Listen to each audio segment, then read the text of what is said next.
Hey dudes, welcome to Splat from the Past, the only 80s themed horror and sci-fi show where things could get totally radical. Now today, I will be welcoming back my good friend Anastasia Washington. She has a one-woman show called 50 Shades of Mixed. That's going to be premiering next month virtually, and it's going to be talking about, I guess, her ethnic identity and the racial issues that she's passionate about and so forth. It's going to be a comedy, drama, one woman show.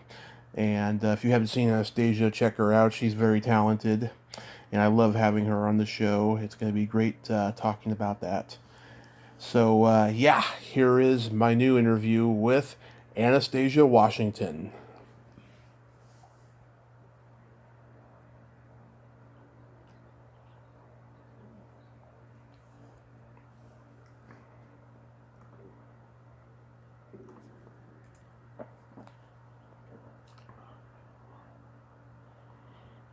What's up, Anastasia?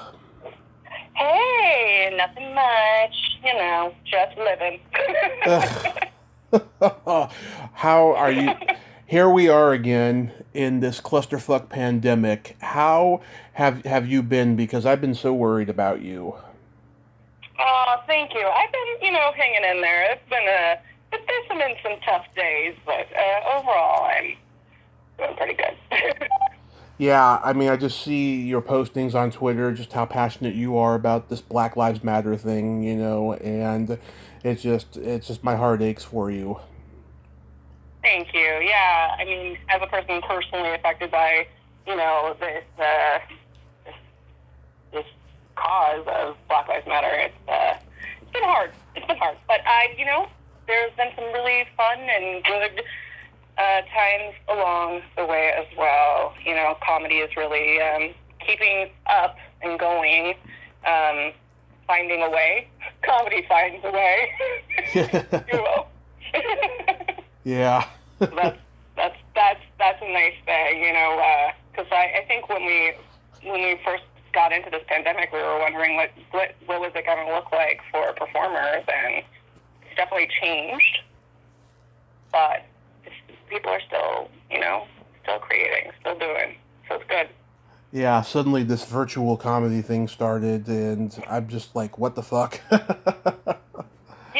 mean, I'm gonna admit it was jarring at first doing virtual shows. Like you got the weirdest feedback because even if people kept the sound on and you could hear laughs, you also could hear like distractions of people's house and dogs and cats and you start putting it into your stand up, like just responding to stuff like that. You're like, oh, that dog had an opinion about what I had to say, but I'm getting used to it now. That's the weirdest thing I've said. Yeah. But at first it was jarring. I was like, what is this? What do I do? Yeah, I mean, fucking, if you hear, a dog barking in the background while you're doing a virtual comedy show, that's like the equivalent of hearing the dishwasher in the comedy club. Yeah. But now it's par for the course. Like everybody, like even when I'm doing my set, I'm at home. So my home, I have animals, I have things going on, I have the gardeners, I have the mailman, I have the everything. So it's just, navigating that and everybody being understanding that the sound is just going to be different now. What a show sounds like is different now. Very, very, very different. Yeah. it's it's been a fucked up summer for me, I'll tell you. My mom had a little accident. Yeah, Oh, I swear to God, I never cried for 40 days straight in my life. I'll tell you. But she's home now, and great. she's doing very well now, and I'm just so lucky, and she's so lucky. But hopefully next year, I'm gonna get to film my horror show pilot finally. Because the pandemic, fucked that up, and Yeah. I didn't lose as much weight as I wanted to by the time the quarantine started. I'd lost 20 and or 24 actually, and then I gained weight back. And then July, I got on the scale. I gained like 7 pounds, and I was like, okay, I'm stopping soda again. And I lost an additional 15, so I've lost 31 so far this year. Oh, congratulations. I've been like bouncing back and forth. Like I've been like really gung ho about like working out and eating right for like a week or two at a time. And then I'm Yeah. like, but like cake really is good. So, it's been an up and down process. I haven't gained a lot of weight in quarantine, but I haven't lost a lot of weight either. But you look good no matter what, though. Oh, thank you. I appreciate that. Yeah, it's just I have my one woman show coming up, and I was like, oh, it'd be cool if I had like a cute outfit and look like all like snatched and like with abs and stuff. And I'm like, you know what? We're just gonna look the way we look, Yeah. whatever that is. At this point, we don't need to have Beyonce abs. Yeah. Yeah. We'll be fine. Yeah. Tell me about 50 Shades of Mixed. Oh yes, 50 Shades of Mixed is my one woman show. This is I've been wanting to have a one woman show forever, and the opportunity to be at the Black Voices Festival at White Fire Theater presented itself to me, and I'm really excited about it, to share stories of me from like 10 years old and below, just weird stories, like the time I went to a neo-Nazi birthday party by accident, just like harsh truths with comedy mixed in. It's really, it's really cool to like explore my family and explore the elements of comedy in there, and also, the endearing and lessons that we can learn from our life. Yeah. I'm really excited about it. Yeah, I love the White Fire Theater. In 2016, when I first met Kelly Maroney at Monsterpalooza, she had a play there that week, and I was in town for 8 days, so I went to it, and she didn't think I was going to show up, and then I did, and she was very touched by that. Yeah, I mean, it's a great theater, and the cool thing about it is that they are doing the Black Voices Festival, practically for just because they know it's a good cause and these voices need a platform. So they're really, really going out on a limb for us, and they're a great company. And, theaters are struggling right now, so it's really great to support them. And it's going to be virtual, which is awesome, which is not the way I thought my first woman show would be. Nobody in the audience, me at a theater, virtually transmitting it throughout the world. But, this is the way life looks now, so that's the way it's going to be. For now, yeah. I want live theater and performances to come back. I really do. Even if you have to wear those shields like the people in the front row of a Gallagher show used to wear. I mean, I'll take that. Yeah, I mean, I miss live theater. I mean, as a comedian, I'm sure we both miss, performing live, going to live comedy, whether it be improv or stand-up, and just feeling that energy and that connection with people. I think it's changing. We're still kind of getting our daily connection. It's just all virtual, which is weird and sometimes straining a little bit. But it's it's what we have right now. It's okay. Yeah. So where's it going to be done at? Are you going to do it at home? No, actually, I will be in the theater. Oh, just... I will be at the theater with lights and cameras and whatever, and no audience. Yeah. We'll just stream from there, which is cool. It'll be different. Performing looks different now. It looks different now. I mean, I even did my first live show, stand-up show, a couple weeks ago, and that was different. It was different. It's different now. Everyone's wearing masks. Laughs are a little muffled now. Yeah. Which is good. Wear a mask. But, Do you remember the show You Can't Do That on Television? I do. I talked to the woman who played the mother in all the sketches, Abby Haggard, and she did a one-woman show one time where she was in the middle of bearing her soul to the stage, and a woman in the front row took a call in the middle of her performance, right? And the call went like this: "Hello? Oh, not much." And that "not much" made her cry, like right up there. Oh, no. Yeah. And she laughs about it now, and she can turn it into humor now, but she was devastated when that happened. Yeah, I mean, that has to be jarring, especially, I don't know the subject matter of a one-woman show, but when you're kind of, bearing your heart, bearing your story, to people, and they're like, nothing much. Oh, no. Yeah. Poor thing. Poor thing. Yeah. Well, I won't have that, because I won't have an audience. Yeah. That's a blessing. Well, make sure you don't have your cell phone with you, or you turn it on silent, Well, I could judge myself and just pick up my own phone and go, nothing much. Well, that would actually make a good promo to promote it. Exactly. Just what? No, I'm not doing anything. No, it's just streaming live. No, it's okay.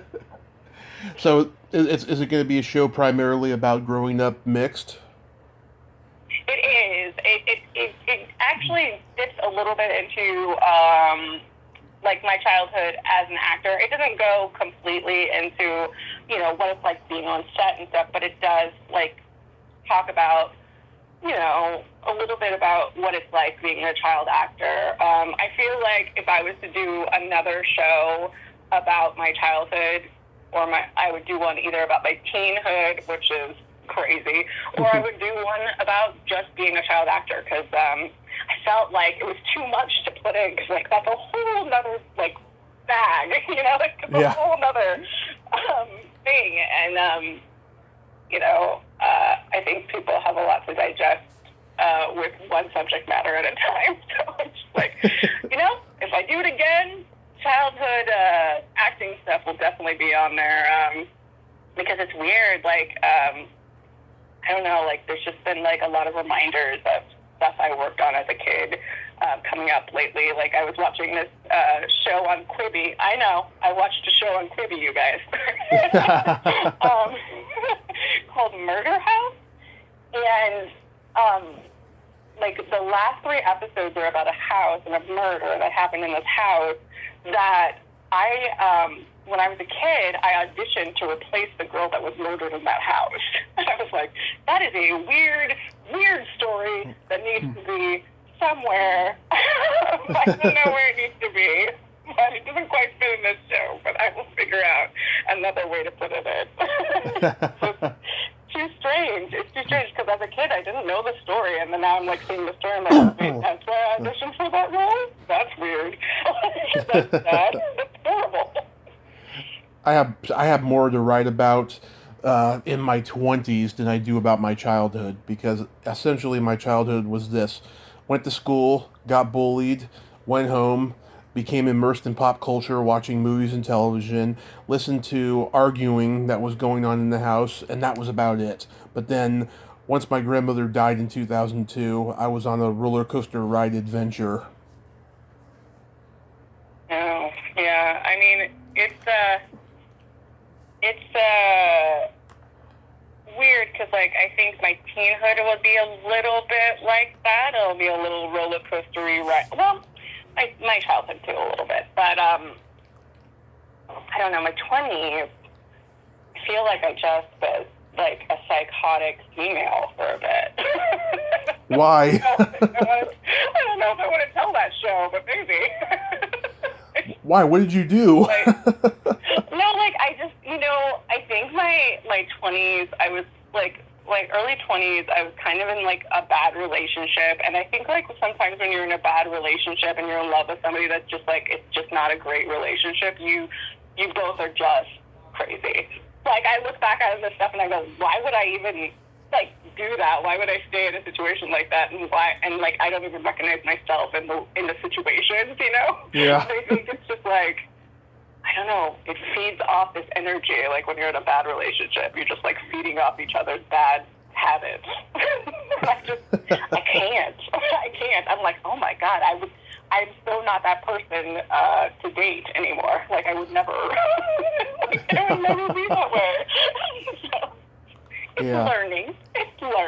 I'm just not, I'm not, like, I guess I'm not as possessive as I was back then. I think, I don't know, like, jealous. Like, I'm not as jealous anymore.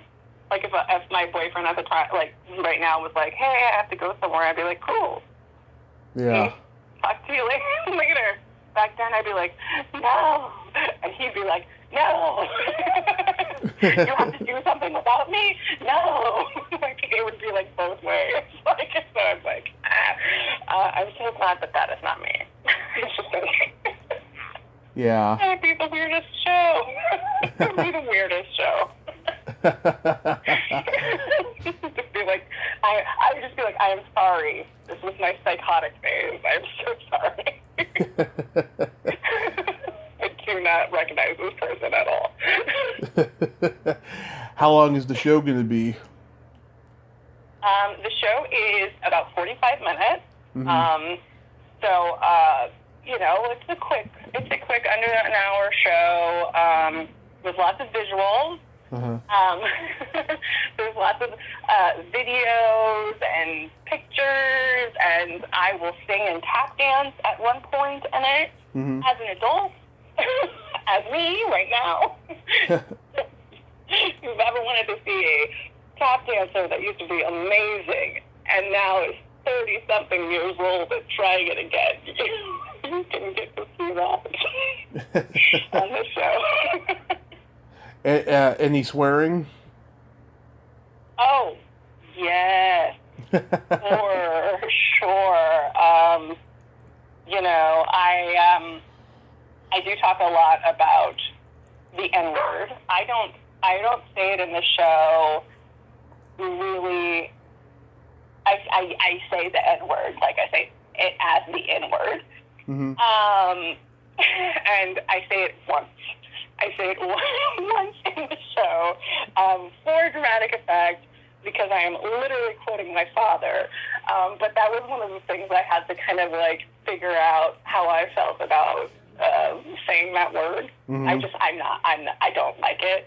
But my dad used it so much to even talk about us as kids that I didn't even know the first time I got called it in a negative way. I didn't even know it was a bad thing because I was just like, oh, Papa says that. Yeah. And when I was like, oh, it's a bad word, I'm so, what? What is happening? I'm so confused. We discussed that a little bit. We discussed the word a little bit. The only N-word I use is naysayer.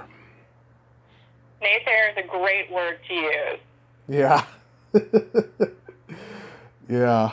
I learned that word recently from, I knew the word, right, but I didn't know it in depth that I did when I was interviewed on a podcast recently this summer. This girl, she has a podcast where she talks to people about old Hollywood, and I had her on my show first, and she invited me on her show on the air, and no one has ever invited me on their show, ever. And when she invited me on... Yeah. We'll have to change that. Yes. Figure out what show you should be on of mine. We'll figure it out.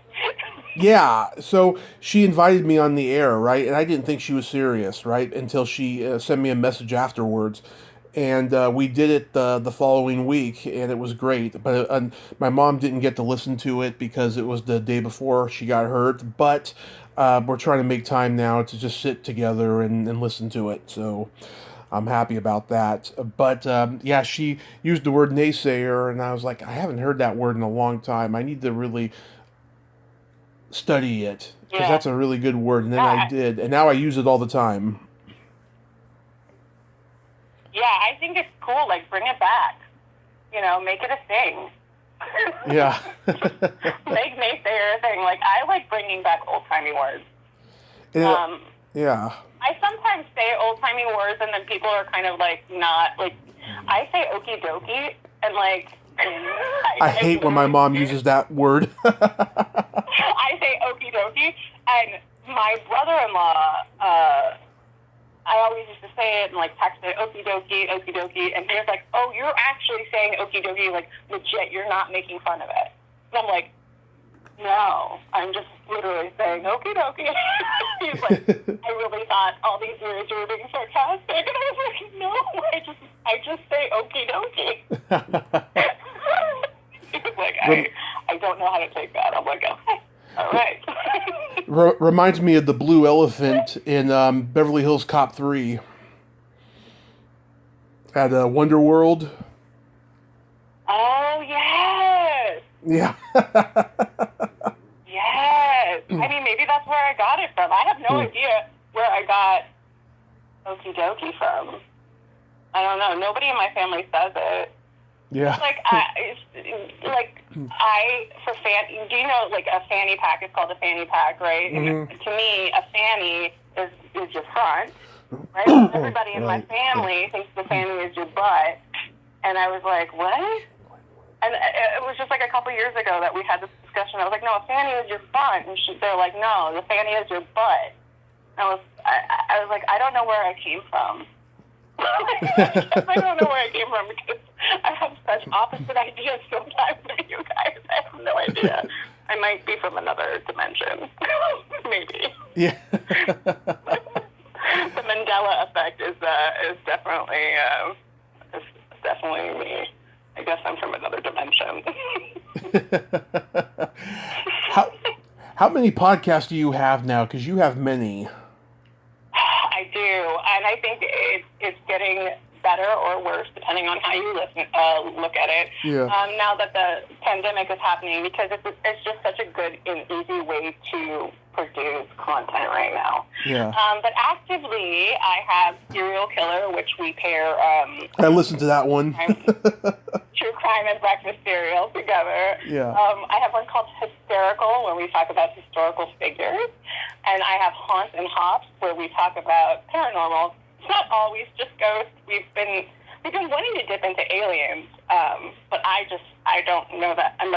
I'm fascinated, but I'm also not an expert in aliens, so we're definitely trying to, figure out how to do a really good and smart alien episode. But we do paranormal, and we pair it with beer.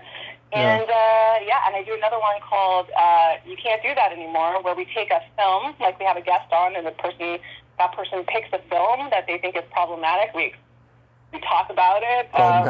We talk about it from each of our perspectives. Do we think it's problematic? Should it be canceled? And oh God. It's really interesting because the guest brings in the film, right? The guest picks the film, and so some of them have been really hard because one of my friends was on the show, Jenna Bush, and my co-host Jenna Bush was on the show, and she brought in Back to the Future, and for my co-host. Yeah. That is the greatest film, and then there's no problem with it. It's just great, and it really I think it broke their hearts a little bit to see it broken down that way. And for me, I think a little bit, I had my friend Laura, who's an amazing journalist and advocate for Asian rights and women of color and people of color. And she brought on Karate Kid, and that broke my soul a little bit. I loved Karate Kid, but I understand. I think the cool thing about the podcast is we respect each other's opinions, we listen, and we understand that sometimes the place that you're coming from is from a place of nostalgia, and it's we can still learn from that, but there's still a place in your heart for it, Oh yeah. It's your childhood, So it's a hard lesson, but it's a good lesson. And to think I'm at the age where it's like probably in a few years I might have kids or whatever, and I'll be like, is this one of the things I'm going to show to my kids? Who knows? It's up in the air. Yeah, I don't believe in the whole cancel culture thing or any of that stuff. I think, it violates the First Amendment, and absolutely. Yeah. You can't learn from something if you don't have access to it. So I don't believe in canceling or not having access to it, but I do believe in growing as a evolving as a community, as a country, as a people, and knowing that things are not okay, and acknowledging that. And still, you could still enjoy it, but at least, like, my mom loves Gone with the Wind. Now, it's hard for her to like it, because there are some very huge problematic things, but it comes from a glory, like, a very glamorous part of her childhood, like, seeing this vivid film. And so there's that, and then there's the problematic nature of it. But acknowledging the problematic nature of it, and also acknowledging the fact that it is cinematically a gorgeous film. It is just beyond anything that ever came out before it. You kind of have to acknowledge both. And that's okay. Yeah. I've talked to a lot of the founding members of the Groundlings. The women, they are so apologetic now because of jokes that they'd said when they were in the Groundlings in the 70s, and they were doing all the counterculture stuff and all the political stuff, and stuff. And they feel so ashamed of it. And it's like, I don't get why they would. It was a point in time when it was relevant, and if you still think like that and want to talk like that, I mean, you still can, if you don't want to put it in your art, that's fine, but just don't be ashamed of it. I mean, I think acknowledging that something, like, I think we're all growing as performers, as a comedian. I don't make the same jokes that I made when I first started out as a comedian. I've learned, I've grown. And if somebody had an issue with something that I said in the past, I would love to, like, know why, acknowledge it, and move past that. Like, I think that we all need to, at some time, learn and be a little better. And that's okay. But we have to be allowed to be that way. Canceling us because before we even are given a chance to grow, I think is a little harsh. But I do think you should be given an opportunity to grow from that and acknowledge whatever that is, But yeah, absolutely, you have the right to say whatever you want, and you have the right to your opinion. But again, that also means on the flip side, everybody else has the right to their response of your opinion. So, Yeah, because this morning I was thinking of this bit that I had, and I still love it. I still don't want to change the punchline to it because it is offensive, but it's hilarious, and so many people I know don't like the Backstreet Boys, love it. I was doing this bit about how, the bands from my dad's era, they had great names, and all you had to do was say half of their name, and you knew exactly who you were talking about. I grew up listening to Floyd, I grew up listening to Zeppelin, I grew up listening to Sabbath, I grew up listening to Grand Funk. You know exactly who those bands are, even with just half the name. But the bands of my generation, their names are so pussy, you have to say half their name and then the full name so you know who the fuck you're talking about. I grew up listening to Nickelback. I grew up listening to REM. I grew up listening to Wallflowers, the Wallflowers. And then the Backstreet Boys, I won't say it now. But it's bad. You're not going to say. It's pretty bad. But yeah, I mean, just stuff like that, I love doing that bit, because so many people can relate to it, because classic rock is so popular, it's all you hear on the radio. Yeah, I mean, I think also it also has to do with, like, I mean, you don't ever want to say something so offensive that you don't want to say anything super, you don't want to say anything racist. You don't want to say anything super sexist, whatever. That's something that you want to, But I think sometimes I'll say jokes in certain crowds because I'm a woman of color, and I might say a joke in a group of, a strongly person of color audience that I wouldn't say in a white audience, and vice versa. I think also, like if you have a heavy classic rock crowd that is into that, I don't know that it would be that offensive to them. You know what I mean? Yeah. But I do think it's important to start learning the line. Like, I once made a joke that really offended somebody, and I had it meant the complete opposite way. There was a Indian graveyard, a Native American graveyard, they were building a freeway on top of it. And I was like, in my mind, I was like, that is so disrespectful. Did you not see all the horror movies that have started this way, right? And somebody Native American took that as, how dare you disrespect Native Americans? And I was like, I could see how you could see that way. I am so sorry that I'm perpetuating something that is hard for you and it is a trope for you. And I see the error of my ways now. But what I meant, and I just want to explain this to you, from my side, is that people are so disrespectful of your culture that they would do this kind of stuff, And so we had a really good discussion about it. And I think it's important to have those discussions. And I think comedy is one of the greatest conversation starters. I think we have to push the limits so we have good conversations. And comedy is such a good way to have those conversations. So I think sometimes we push the limits, and sometimes we go too far. And that's okay. Yeah. I did a showcase in 2016. I was just bombing, and I was very, very crude that night. And there was a white woman and a black guy couple in the front row, and I said, "How long you two been together?" I was like 2 years or whatever. And I said, "Ma'am, exactly how many stitches do you have in your pussy?" And the entire place spit out their drinks, freaking howling. It's like I invented COVID in a fucking comedy club that night. Because it was germs. Everyone spit out their drinks. Oh my God. Yeah. Oh my God. And the guy, the response of the crowd, I think, was,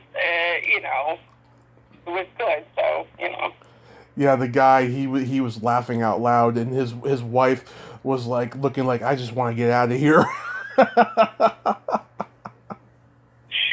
Well, I'm glad I'm glad that people come to shows with open minds and with, I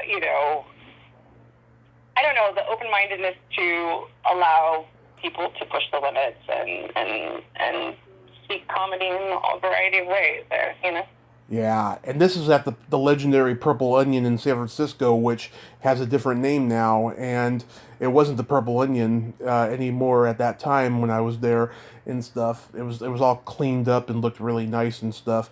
If you go on YouTube, and you'll see people performing at the Purple Onion back in the mid 2000s, and just the place looked like a dump, but it was a nice dump. It was a legendary dump, and that crowd, it was a tough crowd that night, but I enjoyed it a lot. I've not, I need to go to more. Well, I mean, obviously I can't do that now, but I go to see my sister who lives in Sonoma Valley, and I haven't gone to a lot of the really amazing clubs that they have in the Bay Area, because the Bay Area comedy is legendary. Like, it's gotten so many amazing comics that we have gotten out of there. Yeah. it's insane how many people have gotten their start there, and such talent. So I definitely, like, one of the things I want to do when COVID is over is really, like, go to the shows in the Bay Area, because there's some killer talent out there. Killer talent. And there's also a lot of hacks and a lot of hanger-ons too, unfortunately. I was so privy to that when I was out there, especially in the last couple of years. It was pretty bad. It's sad what people will do to, like, jump on bandwagons, you know. Yeah. I mean, there's bad attitudes everywhere, I feel like. I mean, LA is not exempt from that. Yeah, no. It's always been that way. We definitely have that. It wasn't until I started this podcast I found out so many actors were hanger-on comedians because they were trying to use it as a backdoor to get into the industry, you know? I was like, oh my God, this person was a comedian, that person was a comedian. Wow, I did not know that. It's a weird thing. The talk show host Jenny Jones, daytime talk show host Jenny Jones, was a comedian. She had like 10 minutes to her name and that was it. Really? Yeah. Wow. Interesting. Yeah. And I remember seeing... had a solid 10, though. Yeah, she actually was on an evening at the Improv. Oh, wow. Mm-hmm. It was a long time ago. I'm not a political guy, but what do you think is going to happen November 3rd? Well, I know what I hope happens. I'm hoping that we will have a Democrat in office, and obviously, I think that things will. I'm hoping that we all can start healing. It's been a tough year for everybody, and I feel like so many people are at odds, and I think with each other and people in their family and stuff like that. And I think we've just forgotten that we're all people and that we love each other and that we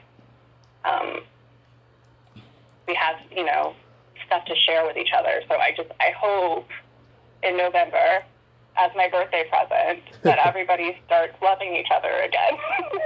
Yeah. And, you know, I hope, this is my hope and dream, that we just get back to a little bit of love.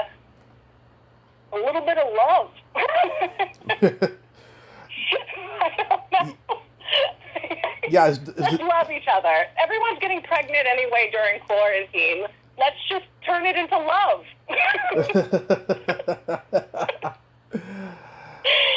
Oh my God. I've been getting my Kleenexes pregnant. That's all I do. Oh, perfect. You know, everyone's got their way. I'm just so shocked at how many people, like, I went to go pick up, like, I go to this, you know, I'm an actress, you guys, so I have, like, a face person, right? Mm-hmm. So I couldn't get a facial or whatever, but I needed to pick up a product or whatever. So I go there, drive in, you know, like, to get my product. The girl walks out, she is 6 months pregnant. 6 months pregnant. She's like, yeah, this is what I've been doing during quarantine. I was like, wow. Yep, that tracks. Everyone's pregnant. I just got a kitten. That's all I did during quarantine. I got a kitten. Oh yeah, we got our cat here. She's a year old already, and she's gotten big. I'll tell you. Yeah, we just got her a new bed today, and she's pretty happy about that. Oh, well, my cat has found different areas of the house just to make a bed. I bought her a very nice bed, but she will have none of that. She will find a different place of my office or room that she has decided is now hers, her bed. Like my shoes. She loves my shoes. She loves windows. But yeah, my friend with fostering, she's an amazing animal activist and actress. Mm-hmm. Bria Grant, she's awesome. Yep. She fosters kittens for a pit bull rescue. Yes, that's weird. That's a weird statement. And she had this cat, and I was like, oh my God, I need to go. I think I want the cat And it was like this cute little black cat. And she's like, oh, well, you know, like, I'll go in the other room and you can kind of, like, bond with the kittens and see which one bonds with you. And so I went over, and Zora, who's not the black cat, just walked up to me, sat in my lap, and was like, okay, we go home now? And I was like, all right, it's this one. She's chosen. She's chosen me. And she is a teenager now, I would think. She has a teenage attitude, so she's amazing. Yeah. November 3rd is also the 30th anniversary of Ice Ice Baby hitting #1. What? Yeah. I heard Dave Franco's gonna play Vanilla Ice in the movie about his wife. Oh my God. I'm actually really excited about that. I don't know why, but I'm like, this makes sense to me. If they had done it like 10 years ago, Eminem could have played him. Eminem could have. I don't think he ever would have. Yeah. I don't think he ever would have, like, touched that, but, like, can't touch that, but that's different. This is different. Yeah. But anyway, I think Dave Franco, for some reason, really just feels right for it. I don't know why. I'm like, yeah. I don't know. I know. I don't know who else I could kind of visualize doing that. I don't even know the name. Zac Efron. Maybe Zac Efron, a little bit. Maybe. I don't even know the names of a lot of movie stars today that are young. I really don't. Yeah. Well, like, Dave Franco is, like, 30s. So we're not, like, going, like, CW with it or anything. Yeah, or what's his name? Pete Davidson, or whatever his name is. Yeah. Oh, yeah, Pete Davidson. I haven't, to be honest, I've only seen him really on Saturday Night Live. I have not really seen any of his performances in movies, so I'm not sure his range and stuff, but yeah, that would be, I think I just need to see a Vanilla Ice movie because it just reminds me of my childhood, and just, like, he thought he was so, like, hardcore. Like, he really thought.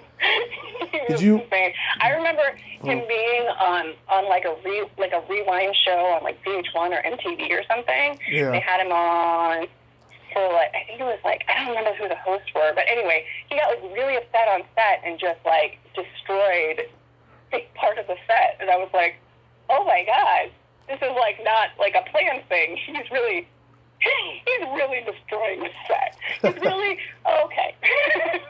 So, it'll be interesting. I don't know. Yeah. I don't know that much. Yeah, I don't know that much about him. What's her name? What's her name? Just started on Saturday Night Live. Punky Johnson.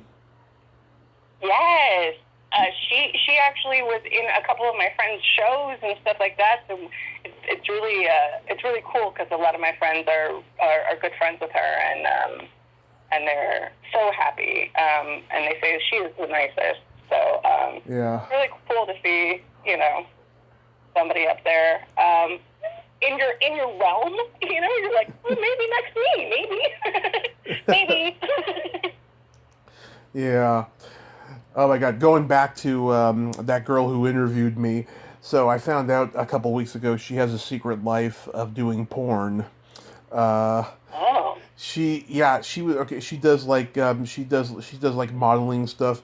She's been doing it on and off for years. She's 27. She's younger than we are, and she loves old Hollywood, which is phenomenal because I never thought I would ever see a millennial who knew anything about Hollywood in the old days, And she's got an account on what's it called? Fans Only or OnlyFans.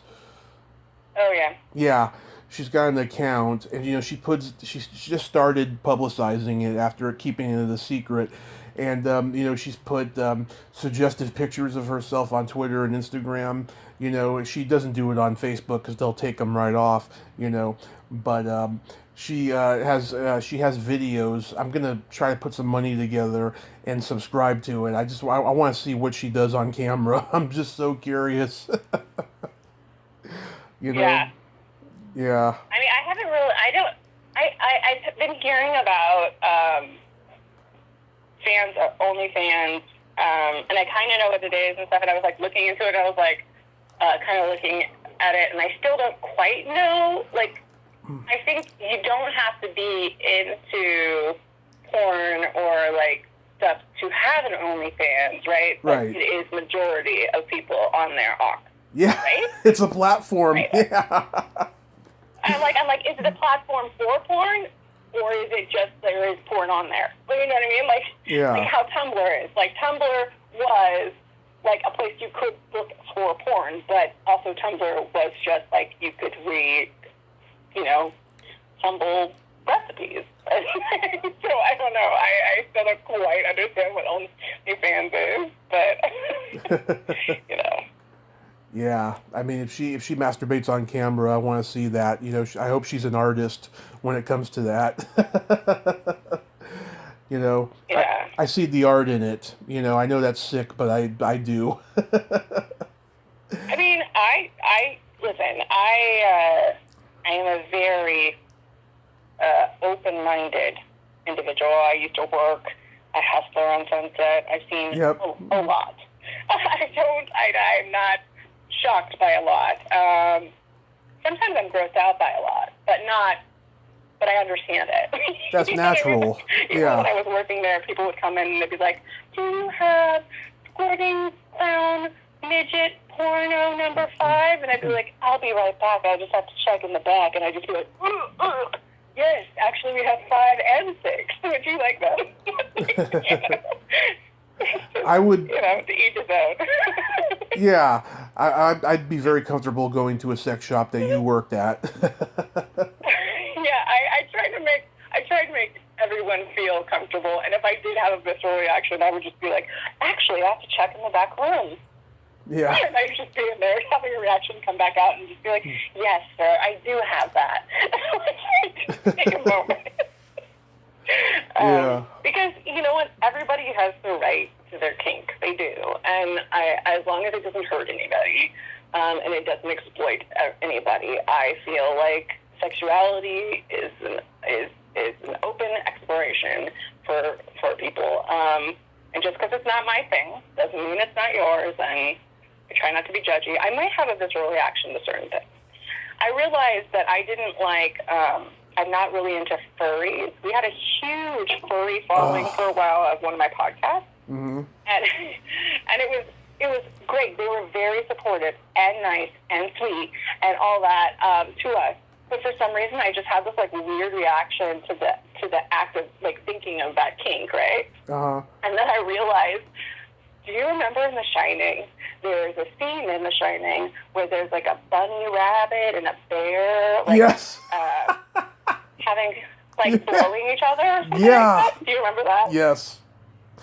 Okay, Yes. so I think I saw that really young. I think I saw it like 5 or 4, like really young, and ever since then, I've like looked at those like furry suits like with a visceral reaction because of that scene. And it's not like I want to be disrespectful to the kink that is, like that's your kink, that I respect you, you're whatever. But I have this reaction that I think it's from that movie. Like I really think it's from that movie. Okay. Couple things on that. My dad has seen The Shining a million times. It was the first horror movie I ever saw, by the way, when I was only a year old, and I didn't want to see it again until I was like 7, and then I fell in love with it, but I was terrified the first time. But my dad, scary. Yeah, my dad was under the influence every time he watched it, and I can't tell you the last time he saw it, but when I said, remember the part where the guy's getting blown by the bear? He's like, no, I don't remember that. And I'm like, go on YouTube, Dad. People don't remember it. So like, I will tell people this. I'll be like, you remember when and they're like, no, that didn't happen in The Shining. Are you like mixing it up with? I'm like, no, it happened in The Shining. Like, I don't understand why people don't remember that. Yeah. Back in happened. I'm not crazy. Yeah, back in May, I did a month-long block of shows where I had a lot of my actor friends that are pretty well known in the public, or porn stars or sex doctors coming on for International Masturbation Month, and we talked about it and talked about sex in general and stuff. And all of them like gave me such high praise because I was able to be very my no filter self, be very politically incorrect, but also be very respectful to them. And I just felt like, wow, good, because there was a few guests I had early on that I want to talk about. They told me I went a little too far, so I'm glad that I've grown talking about sex on my podcast. Yeah, I mean, I think it's just, again, it's learning and balancing it out, you know. Um, we're all learning as performers and hosts and comedians. We obviously, our material and our point of view changes throughout the years. I mean, like if we compare the podcast that I did when I first started podcasting till now, I hope I've grown. I hope I am much better. And I've gotten like the nuances of you know, just being open-minded and having a nice conversation and pushing the limits in a safe and cool way. But I don't know if I wasn't always that way, I'm sure. I'd like to say, but I'm not. I don't think so. We used to play a lot of really crazy games on my show, Awkward Conversations, which was like my first ever podcast. Years ago, we were actually like a live radio show for a bit, and then we changed into a podcast format. So I can't imagine, like, some of the stuff we probably, we pushed the limits. I mean, I know that some of my co-hosts, I won't name names, but they definitely said some stuff that we were like, cool, well, that was live, so we can't do anything about that. Yeah. Well, don't run for office. Well, I remember because I remember the one when you had Kelly Maroney on there, you know, and that wasn't inappropriate or nothing. I mean, you asked her, you know, which one of your co-stars you would sleep with, but that was about it. Yeah, we did play. We used to play MFK. We used to play Would You Rather, and you know, when we started getting higher end guests, you know, we started to get a little bit more finesse. Definitely pushing the limits, definitely getting weird, definitely pushing the limits of comedy, but also at the same time, you know, trying not to embarrass our guests so much that they don't ever want to come back. Yeah. I've done that balance, you know, and it's worked very well in my favor. You know, certain people have come on just multiple times, like yourself and stuff, and it's working out very well that way. You know, one of my favorite '80s movie actresses, Diane Franklin. She's been on a record of 7 times. That's more than anybody, and you know, she teaches acting to children, right? So I can't swear to her when she's on the show, and we can't talk anything dirty, right? However, though, you know, we can have a private phone conversation, talk about that stuff. She doesn't mind. Right. Yeah, and I think that's also it's weird, but as performers, we have kind of a persona or a kind of way that we present ourselves. I am lucky, or I have chosen to have like a more open, you know, dialogue about my life.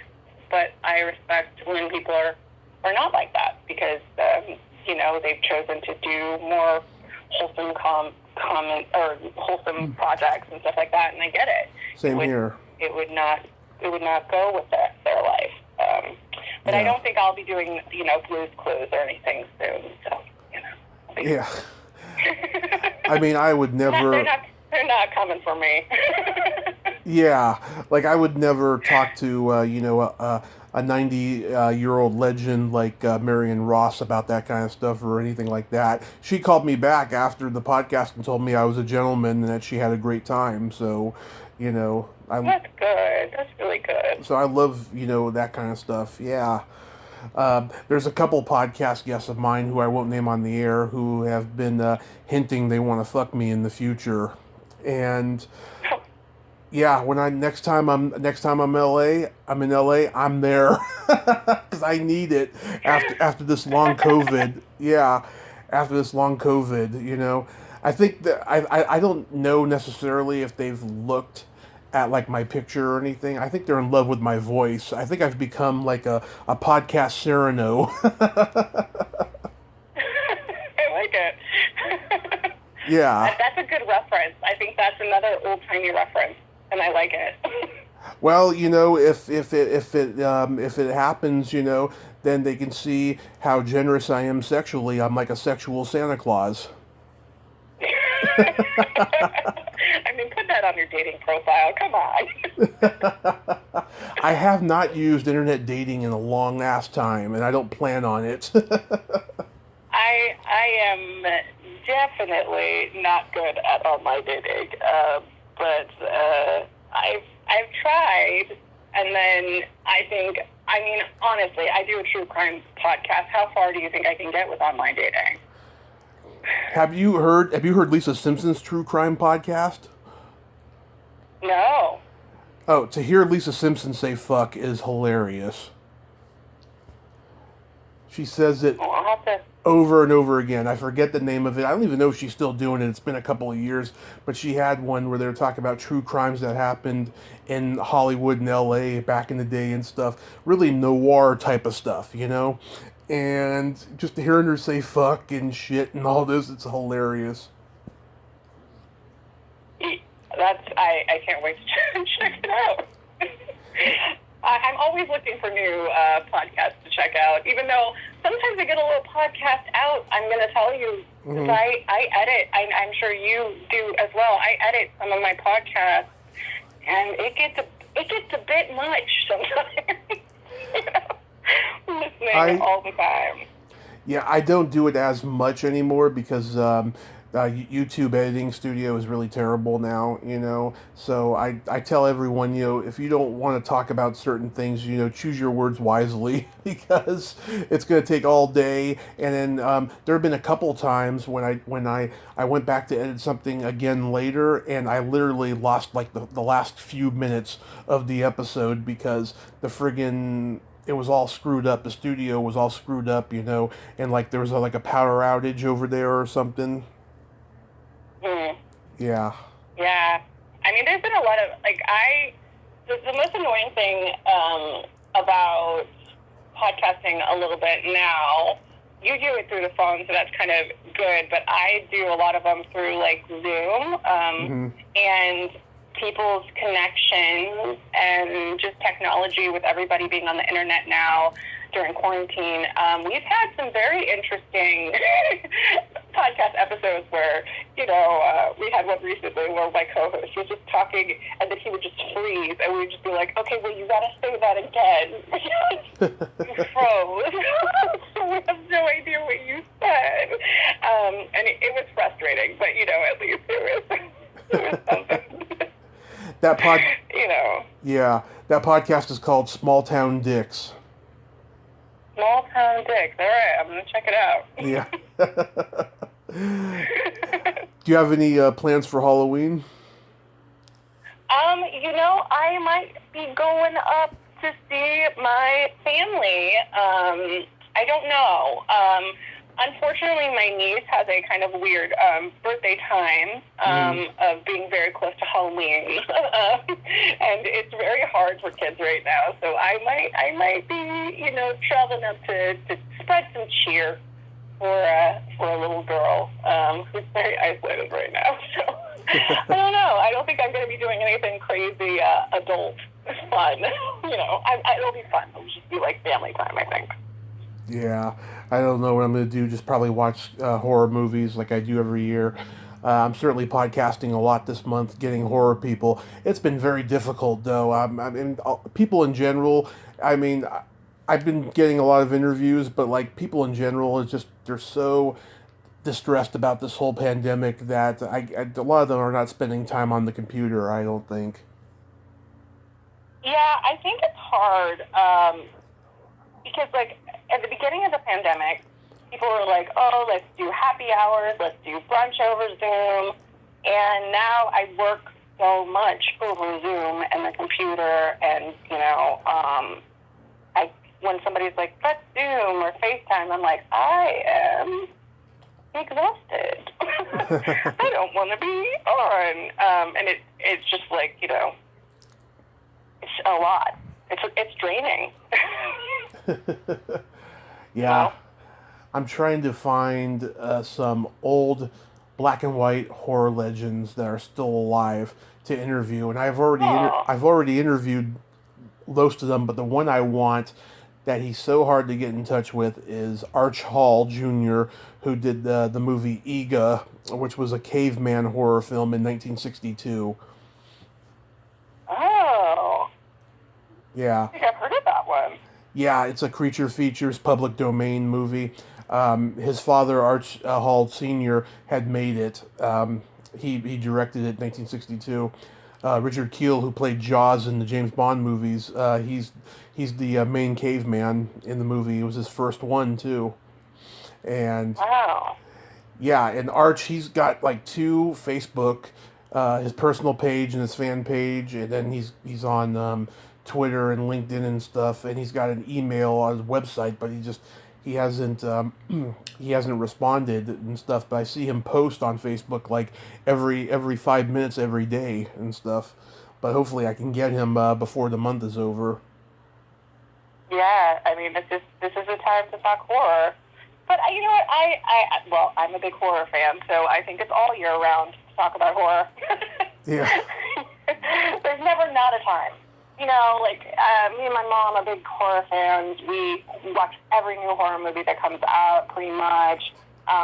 You know, when we're, like, on Valentine's Day, like, I want to watch a horror movie. For Christmas, I want to watch a horror movie. That's who I am. Although, as a family, collectively, for Christmas, we used to watch the Godfather trilogy, which is not quite a horror movie, but has horror, you know, has some horror elements. You know, like a horse in the head in the bed is not, you know, too horrible. Yeah. I watched the Godfather movies when I was recovering from my accident in the hospital, and it was a good way to, like, you know, relive the movies again and stuff. It made me feel really good seeing them again. They're so, I mean, I don't know, they're just so nostalgic for me. I even watched the third one. Like, I have to. I watched the third one. I know it's not the greatest film, but I don't care. I like to watch them in their completion. There's something, you know, cool about it. And there's some good elements to the third. I mean, I'm not going to say it's, like, completely bad movie in my eyes. So, yeah. Yeah, then I heard they're trying to reboot the third one and make it better or something. I don't know about no, maybe not. I don't know what I'd want to see. Like, if they were to do something in the vein of doing another Godfather TV show, series, movie, whatever. Yeah. I'm not sure what I'd want to see. But I don't think I want them to recycle or try to redo anything that's already been done. I think I would want something, you know, like a prequel or, I don't know. Yeah. Family Afterwards, something else. I don't know. I don't think I'd want them to revisit anything. Well, did you hear they're gonna wait a while to release the West Side Story remake that Spielberg made? Oh, really? Yeah, they think the movie is so good and has great hit potential, they want to wait a year. And I think they should, because next year will be the 60th anniversary of the original. Because it came out in 61. Oh. Yeah, 1961 it came out. Wow. That's... I mean, I love gangster movies. I'm trying to think about, like, what we have nowadays that is... Fargo, I guess, is kind of a little bit... We're kind of getting a little bit of a gangster movie in the Fargo series this year. Fargo, yeah. Yeah, and we even have a Coppola in it. So, there you go. Yeah. There's a Coppola as one of the leads. Yeah, people have been saying, when is Scorsese finally going to close the book on the gangster movie? It's just, he seems to be obsessed just making those now. I mean, I get it though. Like, if you're good at something and that's your thing, saying, like, why not? And I don't like mind seeing, you know, another gangster movie. I don't know. I sat through that whole, oh my God, what was it called? The Irishman? The Irishman, yeah. Yeah, I went to a theater and watched that. I shouldn't have. It's a very long movie. Oh, I thought you were going to say because of COVID. Yeah. No, but it was before COVID.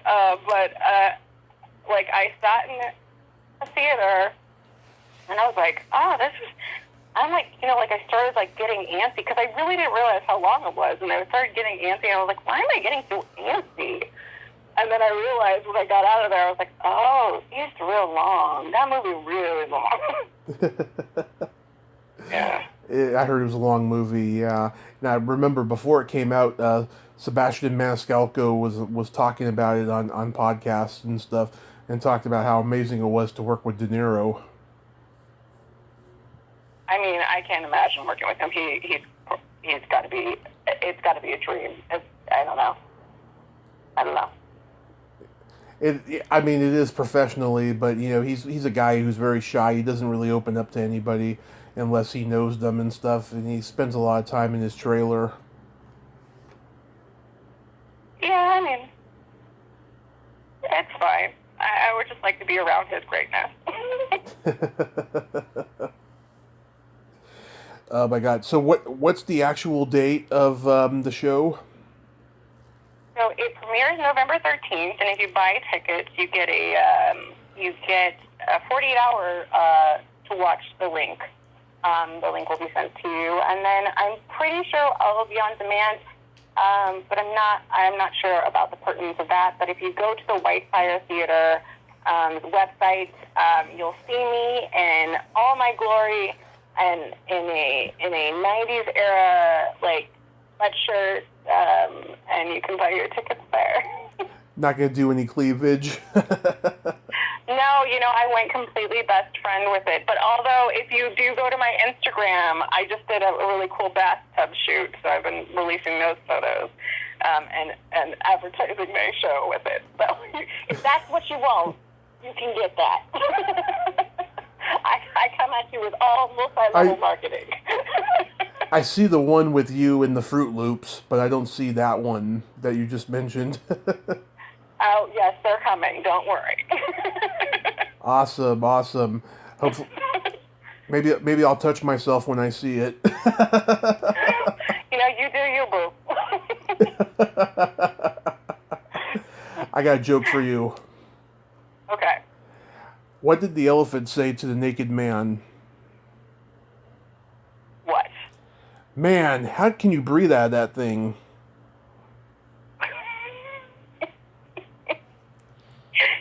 Yeah, that's funny. I love that one. It's kind of edging on dad joke. It is kind of edging on bad joke. Yeah. I told it to someone yesterday, and she was like, "Oh, come on, you can do better than that." Oh my God, no, it's funny. It's cute. It's I don't know if I could say that's cute. It's funny. Oh no, a couple people have told me it's cute, so don't feel bad. Yeah. Well, Anastasia, I'm gonna see if I can put some money together and get a ticket and see it, even though I don't really do the virtual thing, you know. But thank you. But after it's over, though, is it going to be seen anywhere else, like, you know, after the fact? You know, I don't. I'm in talks to do maybe like an on-demand thing, or maybe to do it elsewhere. But like as of now, I don't know particulars about that. So that'll probably be your best chance until I figure the other ways out. Well, I'll try to figure something out though. But I just I know you're gonna kill and destroy. It's gonna be full. You. Yeah, it's gonna be full of viewership. I just know it, and I'll repost your postings of it and stuff, and I'll help you promote it. Oh, thank you so much. My pleasure. My pleasure. Well, you have yourself a great day and stay safe. Thanks, you too. Okay, bye-bye. Bye. Well, there you have it. Anastasia Washington. Ain't she a sweetheart? I love Anastasia. She is the best. Go see her show, 50 Shades of Mixed, when it premieres next month, virtually. If you like this video, everyone, please subscribe to my YouTube channel, add me as a friend on Facebook, join my Tommy Kovac comedian page on Facebook, follow me on Twitter and Instagram, and all that fun stuff. Well, that's all the time we have this week on Splat from the Past. Until next time, this is Tommy Throwback Kovac saying, there's no shame in living in the past, because the present sucks. Later, dudes!